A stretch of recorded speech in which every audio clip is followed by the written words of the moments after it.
Hola amigos, vamos con la primera creepypasta del canal, no se olviden de dejar su like y suscribirse. El Chavo del Ocho sin duda es una de las series más populares de América Latina.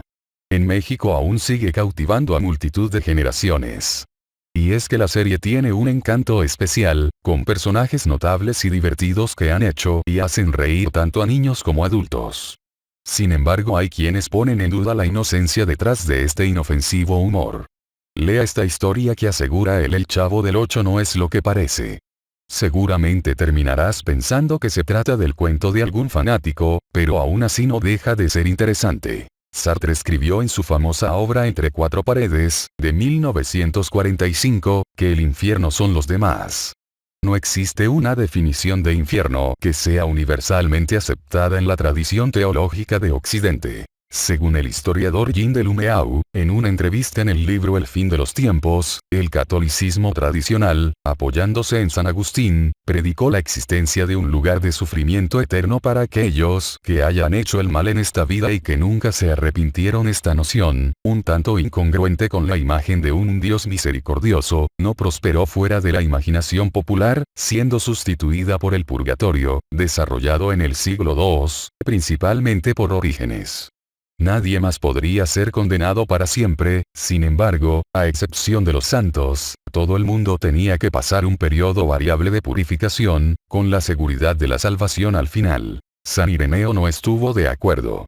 Para él los pecadores confirmados, obstinados, alejados de Dios, también se apartaran de la vida. Por lo tanto, después del juicio final, los condenados serían borrados simplemente de la existencia. La controversia continuó por los siglos, con nuevos panelistas: Tomás de Aquino, Lutero, Joaquín de Fiore.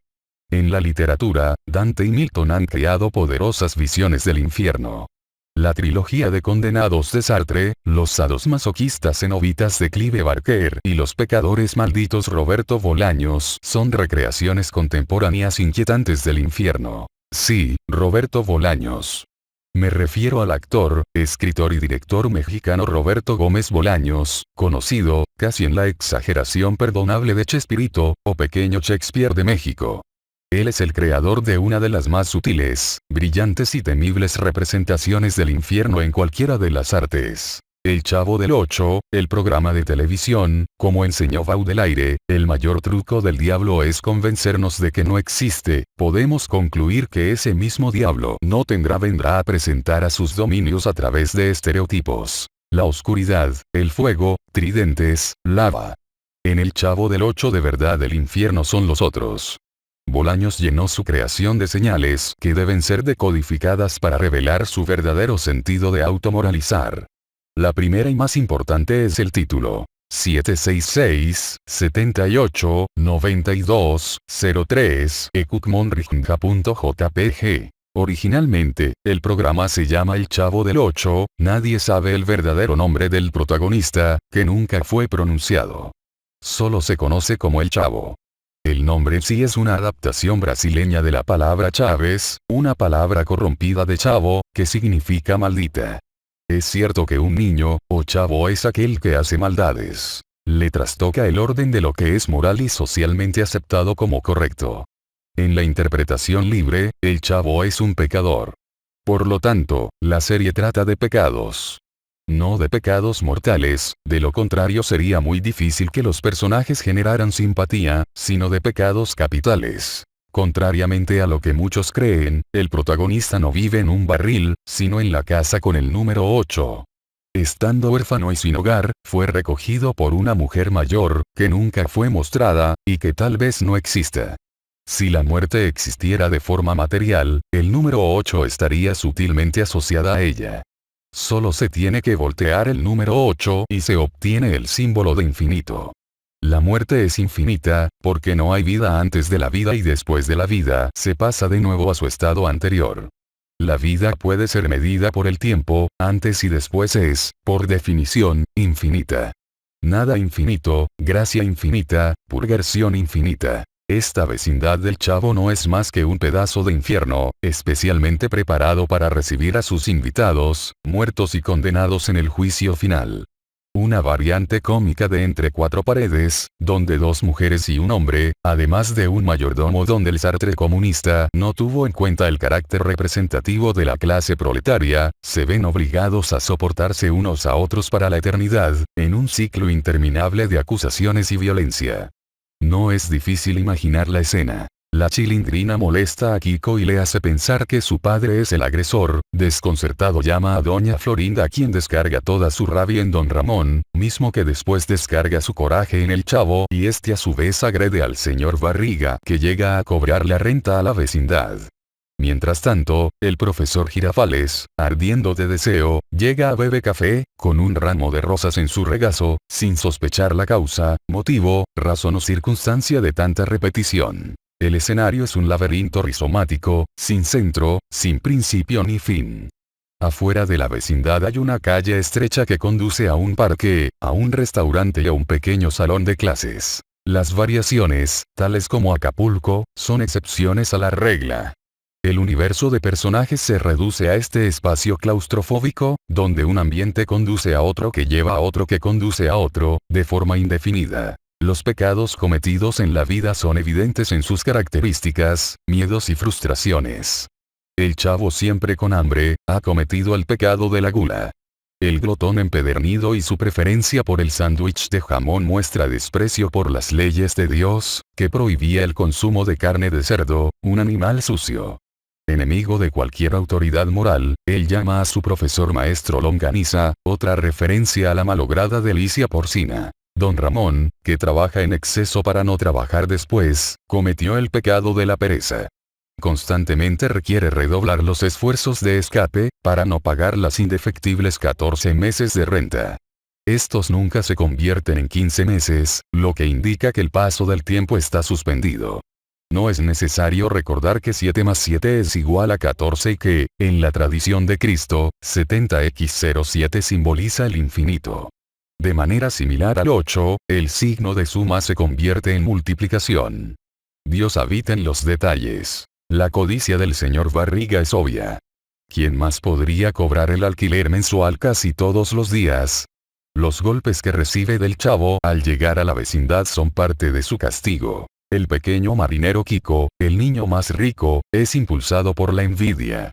Cada vez que veía a uno de sus vecinos más pobres disfrutar de un juguete estropeado, la codicia le provocaba alegría e iba por uno de los suyos, siempre más grande y mejor, pero nunca le daba satisfacción.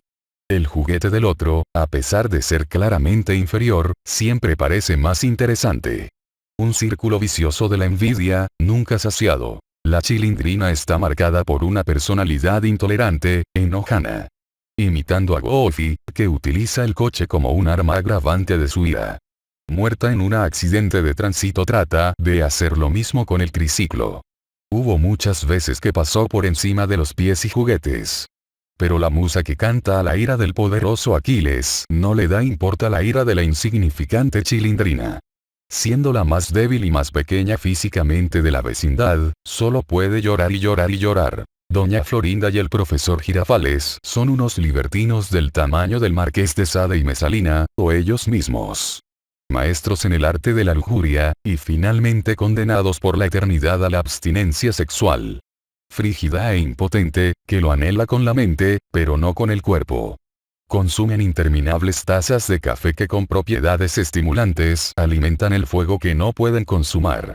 El profesor Girafales fuma en el aula, no porque el Chavo del 8 fuera grabado antes de la plaga de lo políticamente correcto, sino debido a la rara tradición poscoital de encender un cigarrillo, hacer un anillo de humo en el aire y preguntar ¿te gustó? Incapaz de cumplir la primera parte del ritual erótico, sin saberlo, lleva a cabo lo segundo. No es sorprendente que la banda sonora de sus reuniones sea una adaptación de la banda sonora de la película Lo que el viento se llevó. La última frase de la película es mañana será otro día. En el pueblo, siempre habrá otro día y otra taza de café. Doña Clotilde, la bruja del 71, sufría de extrema vanidad. El genio de Bolaños tuvo la delicadeza de invitar a la española Angelines Fernández, para interpretar al personaje. Una vez más el signo de una condenación eterna aparece. 71 no es más que 7 más 1 igual 8. Doña Clotilde era dueña de una mascota, significativamente llamada Satanás, llama la atención sobre otro elemento importante. La presencia de varios demonios vagando en la vecindad. Se trata de un demonio polimorfo. En algunos episodios Satanás es un gato, y un perro en otros. A diferencia de la paradoja pato-conejo de Jastrow, Wittgenstein y Thomas Kuhn, que servía para el desenvolvimiento de la razón, el gato-perro es una representación de la mística, el perro en persona. En 1589 el teólogo Peter Winsfeld, en el libro Clasificación de demonios de Winsfeld, estableció que cada uno de los 7 pecados capitales tiene un patrón infernal. Es revelador que, Lucifer, el nombre con el que muchos llaman a Satanás, genere vanidad. Los otros son la generación de la lujuria Asmodeo, Belcebú la gula, la avaricia, Mamón, la pereza Belpegor, Azazel la ira y la envidia Leviatán.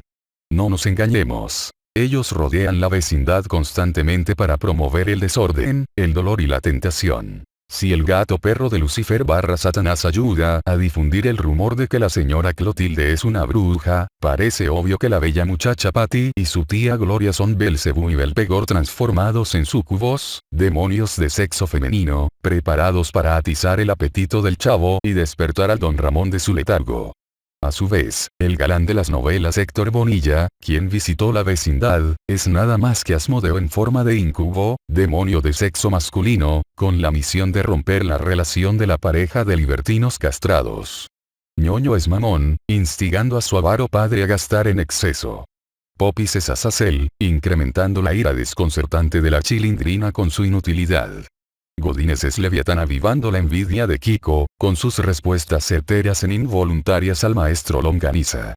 Los personajes de poca relevancia, como Doña Nieves, Señor Hurtado, los jugadores de yo-yo, los estudiantes anónimos de la escuela, los clientes del restaurante, el personal del parque y la fiesta de la buena vecindad, y otros complementos, son entidades demoníacas más pequeñas, que funcionan para crear la ilusión de normalidad. De hecho, los que frecuentaban la vecindad parecen atrapados de su condición. Los adultos por ser altamente centrados.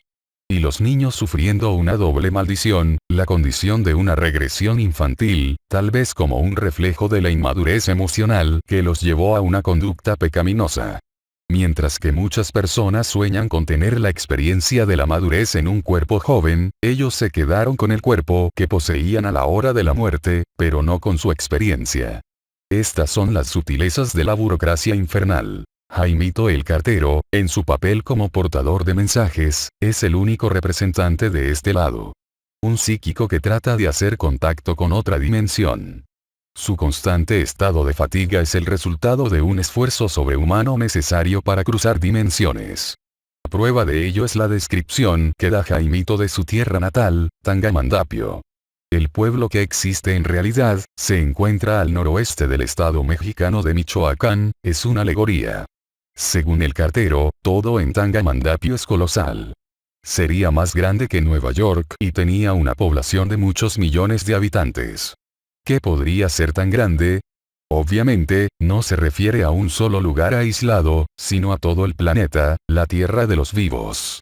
Las cartas que está llevando son psicografías y la bicicleta que nunca deja es más un tótem, al estilo de El Origen. Necesaria para volver a la realidad. En El Chavo del Ocho, Bolaños, o el Camus Azteca, creó su propia versión del mito de Sísifo. El Chavo y compañía están condenados a empujar por una empinada colina todos los días esta piedra enorme que siempre regresa, obligándolos al tormento del eterno retorno. La piedra de Kiko es cuadrada, no rueda, se desliza. Es cómico, a pesar de trágico. Espero que les haya gustado. Por favor compartan en sus redes sociales, les agradecería mucho. Nos vemos hasta otra.